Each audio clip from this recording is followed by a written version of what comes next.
Senhor. É o que nós temos, meu Pai, te agradecemos em nome do Pai, do Filho e do Espírito Santo. Amém. Vamos receber a serva do Senhor com palmas bem alegres para Jesus. Aleluia. Cumprimentos, irmão, com a paz do Senhor. Amém. Irmãos, abra a sua Bíblia lá em Gênesis. Gênesis, capítulo 16.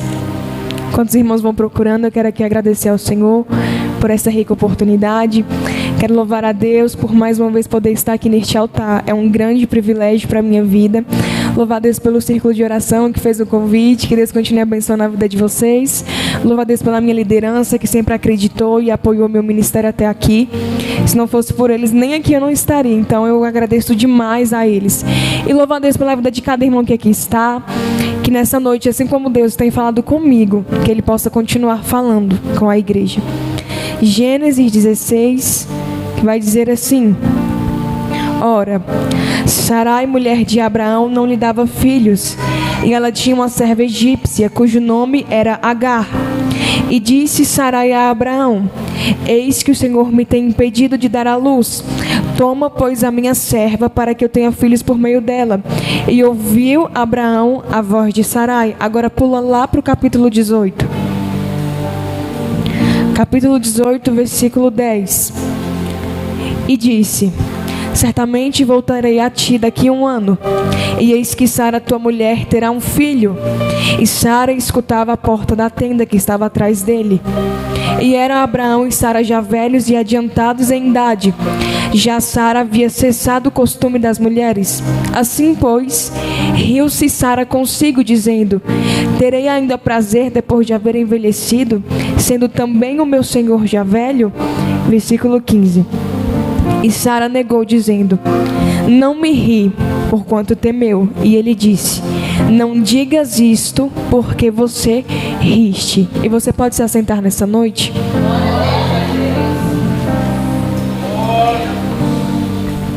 Antes de começarmos a entrar a fundo sobre a vida de Abraão e de Sara, como muitos aqui já conhecem, uma história muito conhecida, nós precisamos começar hoje compreendendo e entendendo qual é a diferença de propósito e de promessa. Propósito é aquilo que eu tenho um alvo, um objetivo a concretizar, a realizar.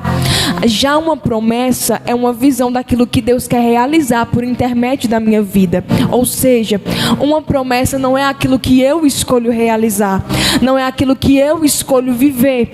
Uma promessa é aquilo que o próprio Deus escolhe para que eu venha realizar aqui na terra. E era exatamente isso que Deus estava fazendo aqui neste momento com a vida de Abraão e de Sara. No capítulo 12 de Gênesis, Deus vai dizer o seguinte para ele, vai falar: Abraão, sai da tua terra, da tua parentela e da casa de teu pai, e vai para uma terra que eu ainda vou te mostrar, e você será abençoado. Eu abençoarei aqueles que te abençoarem, amaldiçoarei aqueles que te amaldiçoarem, tu serás pai de grandes nações. Só que o interessante é que primeiro Deus está prometendo e falando o que Ele quer fazer na vida de Abraão. Deus está aqui falando para ele: sai da tua terra. A primeira coisa que é um verbo de ação, é para ele sair, é para ele se locomover, é para ele se movimentar. Porque quando nós queremos viver algo da parte de Deus, nós precisamos primeiro fazer, não somente ficar no ouvir, mas realizar aquilo que Deus quer que a gente faça. E quando Deus fala para Abraão: sai da tua terra, Ele nem ao menos especifica: Abraão, você vai para essa terra, Abraão, você vai para aqui. Não, Deus está falando: Abraão, sai da sua terra e vai para uma que eu ainda vou te mostrar, Abraão. Em outras palavras, é o Senhor dizendo para nós, para que a gente venha alcançar e viver promessas, nós temos que estar sensíveis a entender o que Deus quer da gente. E como é que isso é possível, diaconisa Joyce? Como eu consigo fazer como Abraão, que saiu sem destino, mas obedeceu? Simples. Abraão só fez o que fez porque ele tinha uma vida de oração. Abraão só fez o que fez porque ele tinha uma vida de dedicação a ouvir a voz do Senhor. Porque não adianta, irmãos, a gente vir aos cultos, a gente está sentado em uma cadeira até ouvir as ministrações, ouvir os louvores, sentir a presença, sentir um arrepio. Mas quando Deus falar para nós: ei, sai da tua terra, sai dessa parentela a qual você está tão envolvido e vai para um lugar que eu ainda vou te mostrar, ainda nem te revelei, mas só vai. Aí a gente fica: não, Senhor, mas será que é de Deus? Mas será que é para eu ir? Mas será que é para eu me locomover, Senhor? E sabe o que acontece quando a gente fica questionando aquilo que Deus falou? Isso é um sinal de que estamos incrédulos e distantes de uma vida de oração. Porque quem ora, porque quem tem intimidade não questiona e não duvida daquilo que Deus promete, daquilo que Deus fala que é para fazer. Abraão, então, ele vai pegar a sua esposa. Só que o que eu acho mais interessante, e eu acredito que Sara até pensou, mas que ironia, Deus chegar e olhar para nós, falar para nós sairmos do nosso meio aqui, da nossa parentela, e ir para um lugar onde a gente nem sabe para onde é, e ainda falar que ele vai ser pai de grandes nações, sendo que eu sou uma mulher estéril. Porque Deus, ele ama, escute isso, Deus ama prometer coisas para nossas vidas, a qual nós não temos o poder e a capacidade física e mental de realizar. Deus ama realizar coisas que nós não temos a capacidade física e nem mental e muito menos financeira para viver e realizar. Deus, ele ama fazer essas coisas. E ele vai falar para Abraão: você vai ser pai de grande nação. Só que nós vamos ver certos episódios da vida deste casal. Aqui no capítulo 16, a qual eu fiz menção, Sara e Abraão já estavam há algum tempo aguardando a tão sonhada e esperada promessa de gerar um filho. Só que Sara, aqui no capítulo 16, ela já está angustiada, porque a promessa não aconteceu, porque o filho que Deus tanto prometera não chegou. E chega certo momento da nossa vida que Deus promete tantas coisas e a gente se encontra como Sara. Nós ficamos sem entender, sem compreender o que está acontecendo. Olhamos para o lado, olhamos para o outro, vemos Deus realizando na vida de outras pessoas, e a gente olha para dentro de nós mesmos e pensamos: Senhor, quando é que vai ser a minha vez? Nós vemos Deus prosperando alguém e a gente pensa: Senhor, quando vai ser a minha prosperidade? Senhor, o Senhor abriu a porta de emprego para A, para B, e quando vai ser a minha vez do Senhor me abençoar? Nós olhamos para alguém e pensamos: Senhor, a fulana ali já está gerando pela 10ª vez, e cadê o meu primeiro? Meu Deus, eu imagino Sara nessa situação, olhando para o lado, olhando para o outro e pensando: meu Deus, parece que todo mundo aqui pode gerar, menos eu, só eu que tenho o meu ventre seco. Senhor, como é que o Senhor me tirou daquele lugar onde eu estava tão confortável no meio da minha parentela, me trouxe para um lugar qual eu nem fazia ideia de como era a geografia deste ambiente. Eu vim aqui com meu esposo e até agora eu não gerei. Como é que está a frustração do meu marido, Senhor? Meu Deus, eu imagino Sara no secreto olhando para si e pensando: Deus, por que o Senhor prometeu se até agora não vai cumprir? Deus, por que o Senhor fez uma promessa se eu não sou capaz de comportar e suportar o peso dessa promessa? E ela então vai falar: Abraão, pega a minha serva, deita-te com ela, porque aqui a gente vai dar continuidade à nossa descendência. E eu imagino Deus do alto céus olhando e dizendo: não faça isso, Sara. Você vai se arrepender, minha filha, porque o que você espera não é Ismael, é Isaac. É o Senhor dizendo para vidas aqui: ei, não se precipita nas tuas escolhas, aguarda para viver a promessa. Não é Ismael que tu quer carregar no teu ventre, é Isaac. Só que quem não consegue esperar não carrega Isaac, mas sim Ismael. E para piorar, nem é no seu próprio ventre, é no dos outros. Meu Deus, Senhor está dizendo para alguém aqui que está querendo criar atalhos para alcançar a promessa. E Deus está dizendo: não tente pular etapas, porque você só vai suportar o peso de carregar o teu Isaac se você passar por cada etapa que o Senhor te colocar. Você pode olhar para um lado e para o outro e dizer: Senhor, mas a promessa não vai acontecer, mas como é que esse cenário vai se tornar realidade? E o céu está dizendo: eu já estou em movimento, somente aguarda aí, espera só mais um pouquinho, porque eu estou te preparando para viver. Só que a gente quer no nosso tempo, igreja. Nós temos uma mania tão feia desde o início de não saber esperar com paciência. E é como dizem Provérbios: a gente fica olhando a recompensa do ímpio, ficamos olhando para a prosperidade do ímpio, olhando para a nossa situação.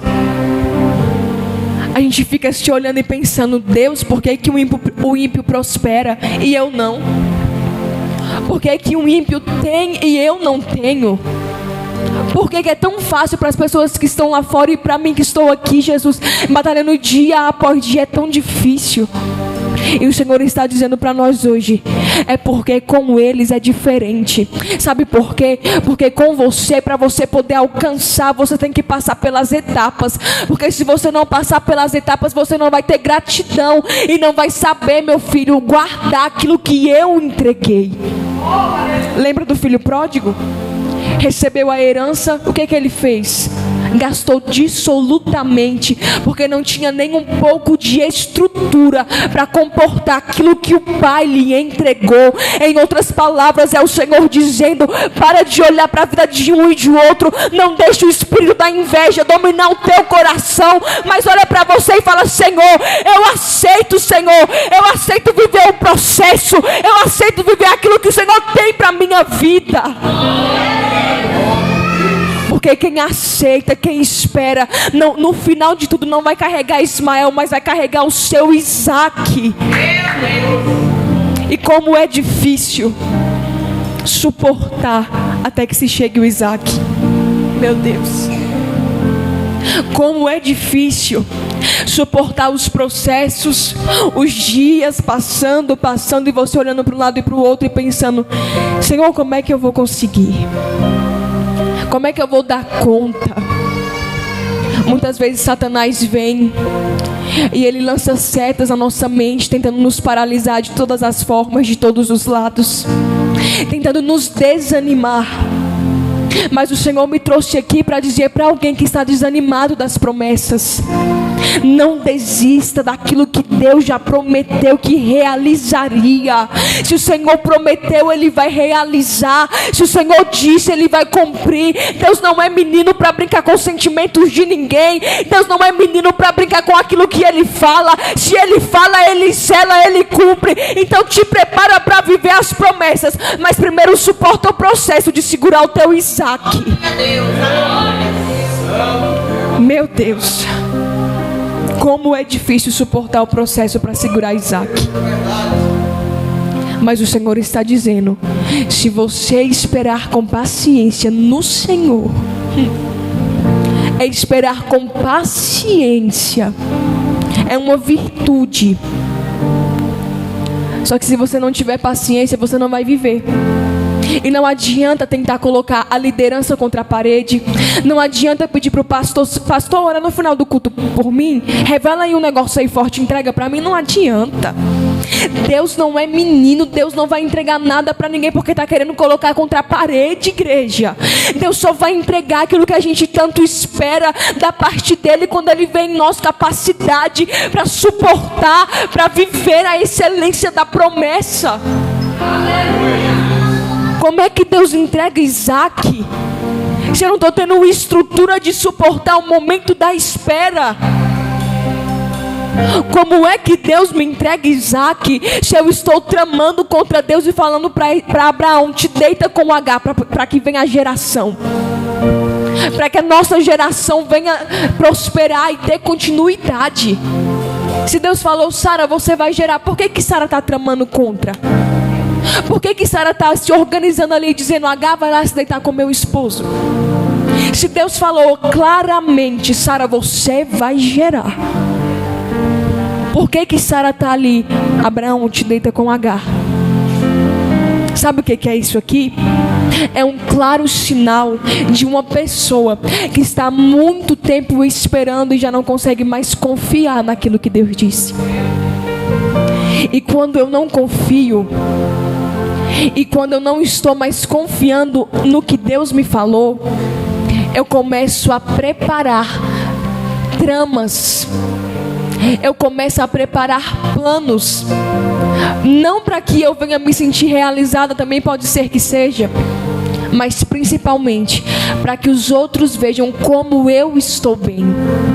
Porque hoje muitas pessoas vivem de aparência, até falam, Deus me prometeu isso e isso, mas não estão vivendo. Aí já começa a pensar, eu tenho que fazer alguma coisa para as pessoas verem e olharem que eu estou bem. As pessoas precisam olhar para mim e ver que eu sou uma pessoa boa de condição, que eu tenho posses, que eu tenho isso, que eu sou uma pessoa realizada. E Deus está dizendo para nós hoje, o evangelho não é para que você se sinta realizado. As promessas que o Senhor fez para a sua vida, para a sua casa, para a sua parentela, para o seu casamento, para os seus filhos, não é um meio para que você se sinta realizado. Não é um meio para o seu fim, para que você sinta que a sua vida tem algum sentido, não. Sabe para que Deus prometeu coisas para a tua casa, para a tua família, para a tua vida? É para que o nome dele venha ser glorificado, é para que o evangelho dele venha ser anunciado e vidas venham ser alcançadas. Só que a gente é tão egoísta e tão egocêntrico que até as promessas de Deus, para que venha ser para a honra e glória do nome dele, nós conseguimos transformar como algo para nós mesmos. Isso é muito forte, porque Deus promete porque ele quer fazer, mas é para a glória dele. Só que a gente é tão acostumado a colocar o nosso eu em evidência, que até aquilo que é para honrar o nome dele se torna sobre nós. Nós que pregamos a palavra, como temos que vigiar para a vaidade e a soberba não dominar o nosso coração. Porque o Senhor começa a abrir agendas, começa a levar nós em lugares, e a gente já começa a pensar, nossa, como eu preguei. Deus me usou para revelar, Deus me usou e fez sinais e maravilhas. Como eu sou uma pregadora de excelência, como eu sou, eu faço e acontece isso. E Deus está dizendo hoje para nós, quando eu entrego algo para você, não é para sua glória, é para minha. Quando eu entrego algo para você e te capacito a um degrau a mais no nível espiritual, não é para que você se ensoberbeça, mas é para que você fale, Senhor, a honra é tua, agora é do Senhor. Se eu sou usado é pela misericórdia. O céu está dizendo, ei, a promessa não é sobre você, é tudo sobre Ele.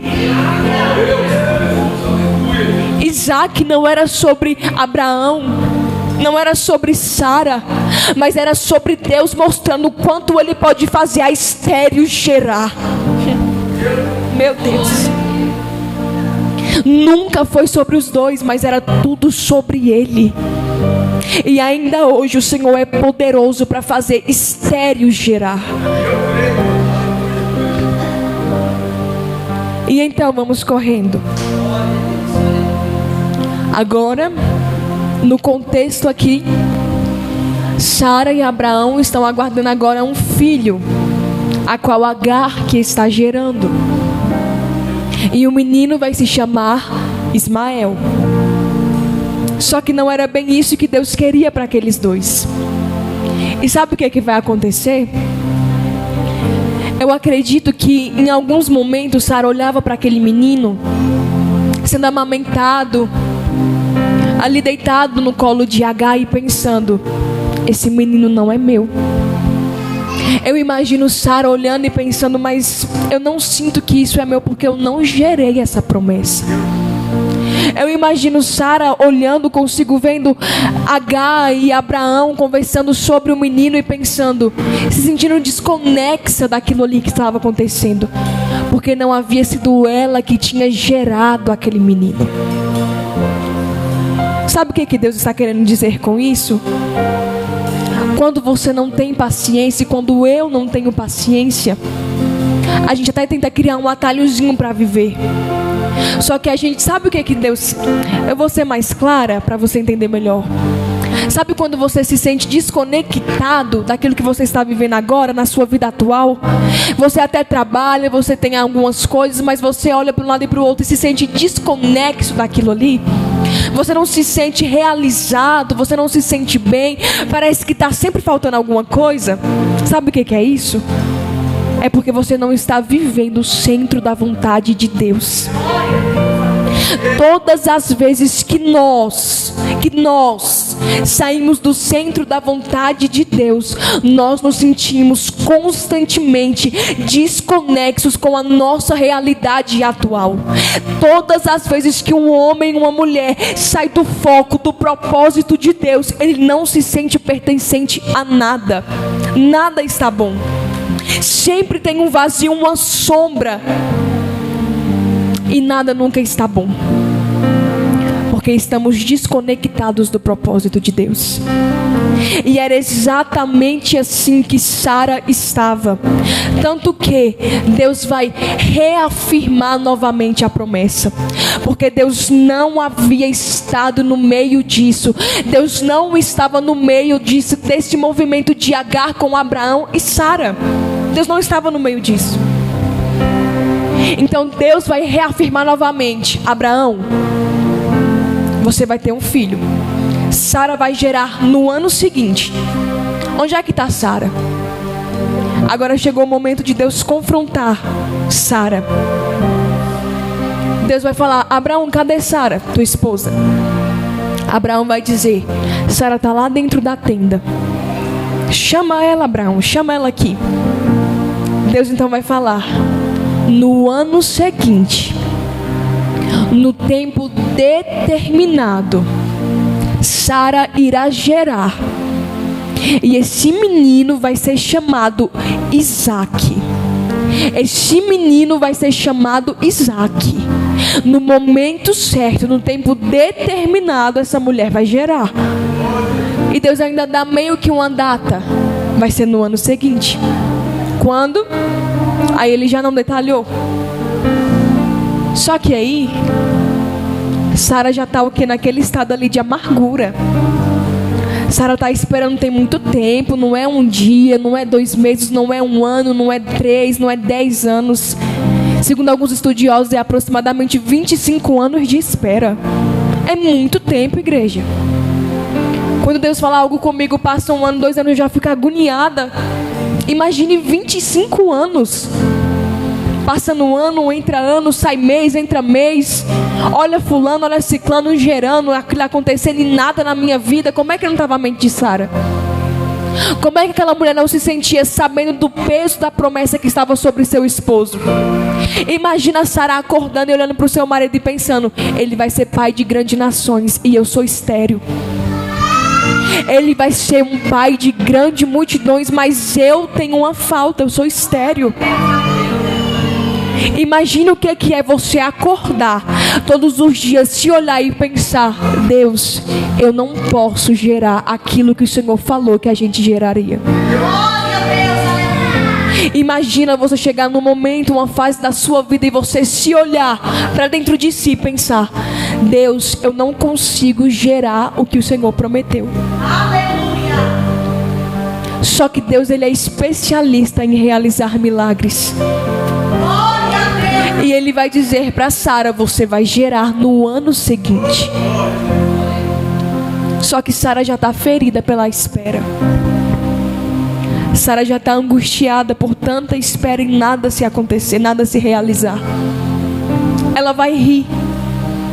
E o seu riso denuncia incredulidade, desesperança, medo, receio de se agarrar novamente na promessa. Sara está com medo, igreja. Em algumas vezes eu confesso que quando eu lia isso aqui, eu olhava para Sara com um olhar de julgamento. E eu pensava: como que Sara duvidou? Como que Sara fez o que fez? Ela tinha um esposo que foi considerado o pai da fé. Por que que Sara fez isso? Por que que ela riu daquilo que Deus falou?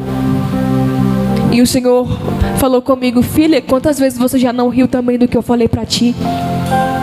Sara riu uma vez, e você que já riu mais de uma? Eita Deus, agora o negócio ficou estreito. Porque a gente gosta muito de olhar para situações aqui, e a gente se sente tão incomodado, mas sabe por quê? Porque é Deus claramente mostrando que nós somos iguais. A gente também ri, irmãos, em momentos em que Deus está falando sério, que vai fazer, que vai cumprir, que vai realizar. A gente ri, se indaga e questiona, e fica em um ciclo de dúvida, de incredulidade, de questionamento. Aí começa a se levantar e daqui a pouco cai de novo. A incredulidade volta, é aquele negócio todo, e não chega a alcançar o Isaac. Porque a incredulidade domina o íntimo e o interior. E Deus está dizendo: ei, no ano seguinte você vai gerar aquilo que eu prometi. Mas está preparado para suportar o processo até chegar o teu Isaac? Você vai gerar e vai alcançar e vai viver, mas será que está tendo substância para poder suportar até chegar o teu Isaac que você tanto espera? Isaac não chega para qualquer um. Isaac não chega de qualquer maneira, de qualquer forma. No ano seguinte, Deus sabia que Sara já estaria com a estrutura necessária para carregar a promessa. Sara já estaria com a estrutura, e Abraão também. Só que quem é estéril, irmãos, é uma coisa delicada. Porque quem é estéril, o maior sonho dessa pessoa é gerar. Quem não pode fazer algo, quem não pode por uma falta sua, seja na sua saúde física, algo que é impossível para ela, ela quer viver isso. Ela quer poder ter o sentimento de gerar, de viver. Quem é que não se lembra de Ana? Ana vivia amargurada de espírito porque queria gerar, mas era estéril, não podia gerar. E era incansavelmente irritada por Penina. E eu imagino Ana, quando no templo ou dentro de casa, olhando para si, pensando: Senhor, eu só queria gerar. Senhor, eu só queria segurar um menino nos meus braços. Eu só queria dar um filho para o meu marido, Senhor. Eu só queria poder gerar, eu só queria poder sentir. Só que eu acredito que enquanto Ana não gerou, a sua intenção, o seu coração estava querendo gerar para mostrar para Penina que ela podia gerar. Só que a Bíblia vai nos dizer que em um determinado momento, Ana vai chegar no templo. E aquela mulher estava tão amargurada de alma, o seu coração estava tão triste e arrasado, mas agora ela chegou com a intenção certa. Sabe o que o Senhor está dizendo aqui? Pode ser que algumas pessoas chegaram hoje com a sua alma totalmente amargurada e arrasada, mas se você entregar no altar com a intenção correta, o Senhor se responsabiliza de entregar para você aquilo que você tanto espera. Ana agora vai chegar no templo. Eu imagino Ana se ajoelhando e falando assim: Senhor, era o meu sonho gerar, meu Deus, mas eu confesso para o Senhor que eu queria gerar para mostrar para Penina que eu também posso gerar um filho aqui nas minhas entranhas. Mas agora, Senhor, eu quero entregar no teu altar o meu filho. Se o Senhor deixar eu gerar, Senhor, eu vou entregar aqui no teu altar, Espírito Santo. Então deixa eu gerar, Espírito de Deus. Eu imagino ela dessa maneira. O sacerdote vai olhar para ela e vai pensar que ela está embriagada. Mas Ana chegou num ponto onde ela pensou consigo: Deus, não é sobre mim, não é para eu mostrar para Penina que eu posso, mas é para eu entregar no teu altar, porque é para tua glória e para tua honra. Senhor, hoje eu entrego aqui no teu altar. Recebe, Espírito Santo. Nós precisamos voltar urgentemente a entregar no altar do Senhor. Precisamos sair do centro, igreja. Precisamos deixar as nossas realizações pessoais de lado e voltar a olhar para o Senhor, voltar a entregar as promessas no altar. Senhor, se eu prego, eu entrego no altar. Se eu louvo, eu entrego no altar. Se a minha casa prospera, eu entrego no altar. Se eu tenho filho, se eu gero, é tudo pro teu altar, meu Deus, é pro teu altar, Senhor. É tudo para Ele, igreja. Ana vai gerar. Isabel, que era estéril, também gerou, porque esperou o momento determinado a qual o Senhor concebeu essa dádiva. E o céu está dizendo: se essas 3 mulheres, Ana, Isabel e Sara, geraram porventura, você não poderia gerar também o teu milagre? Se o Senhor fez lá atrás, poderia Deus não fazer hoje? Se o Senhor fez um profeta profetizar em um vale de ossos sequíssimos, e o osso começou a se conectar com o osso, poderia Ele não hoje levantar o teu vale, igreja? O Senhor está dizendo: eu ainda tenho o poder de mudar cenários que estão completamente destruídos. Eu ainda tenho o poder de fazer a estéril gerar. Eu ainda tenho o poder de mudar casas, lares, famílias, casamentos. Tenho o poder de restituição, de libertação. Ele poderia não mudar? Meu Deus. Mas Ele está dizendo para nós: volte para o caminho da oração. Volte para o caminho da entrega. É entrega sincera, genuína, verdadeira. É com humildade, é com sinceridade, é com verdade. Do que adianta você se ajoelhar, falar para Deus coisas curtas, mas não abrir o seu coração de verdade? Do que adianta falar para o Senhor: Deus, eu estou aqui fraca, sem forças, mas amém, abençoa meu dia, glória a Deus, amém. Isso não é oração. Isso não é comunhão com o Pai. Isso não é intimidade.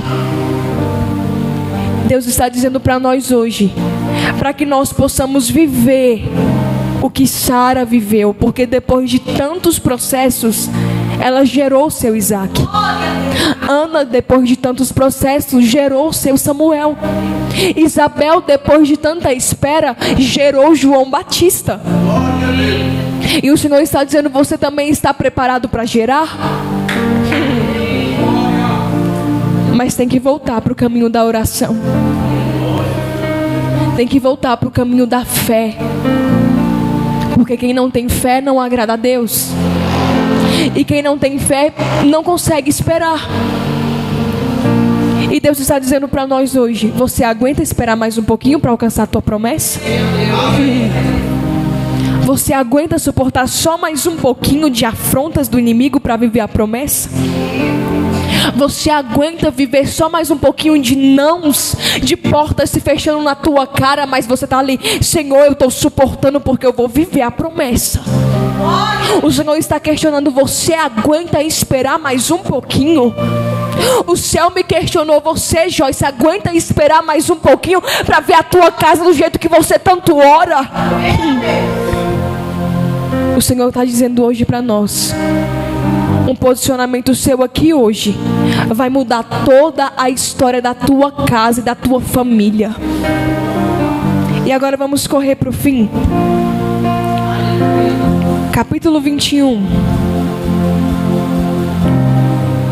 A Bíblia vai nos dizer: e o Senhor visitou a Sara, e como tinha dito, fez o Senhor a Sara.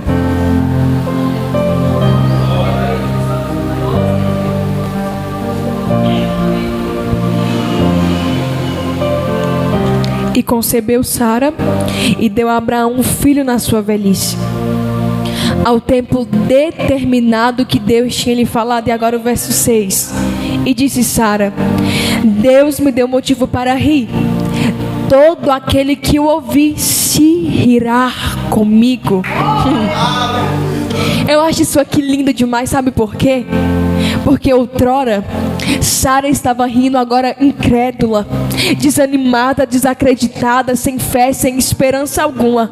Agora no capítulo 21, versículo 6, a Bíblia está nos relatando que Sara está rindo de gozo, de alegria, porque ela finalmente suportou, atravessou os processos, as tempestades, e agora tem o seu Isaac no colo. O Senhor está dizendo: se acalma um pouquinho, porque logo, logo será você rindo, vivendo a tua promessa, vivendo o teu milagre. Somente aguarda mais um pouquinho, Sara. O que o Senhor tem para nós, igreja, é riso, é alegria. Mas primeiro precisamos passar pela adversidade. Mas primeiro precisamos criar raízes profundas e ter profundidade com o Senhor para suportar o peso das promessas que Ele quer realizar em nós. O Senhor está dizendo para vidas aqui hoje, e eu já encerro a minha oportunidade. Eu tenho promessas a serem cumpridas e realizadas. Eu tenho grandes promessas a cumprir e a realizar. Mas primeiro, o que eu quero da minha igreja é profundidade novamente. O que eu quero dos meus servos, dos meus filhos, é que suportem com paciência o processo, porque é no processo que você é lapidado, é no processo que eu e você criamos estrutura. Os céus está dizendo: ei, se acalma, o teu Isaac está chegando, mas o processo está aí, aguenta só mais um pouquinho, suporta só mais um pouquinho, e logo logo você vai rir, logo logo você vai viver a tua promessa. Mas tem que aguentar o processo. Aguenta o processo e você vai viver a promessa.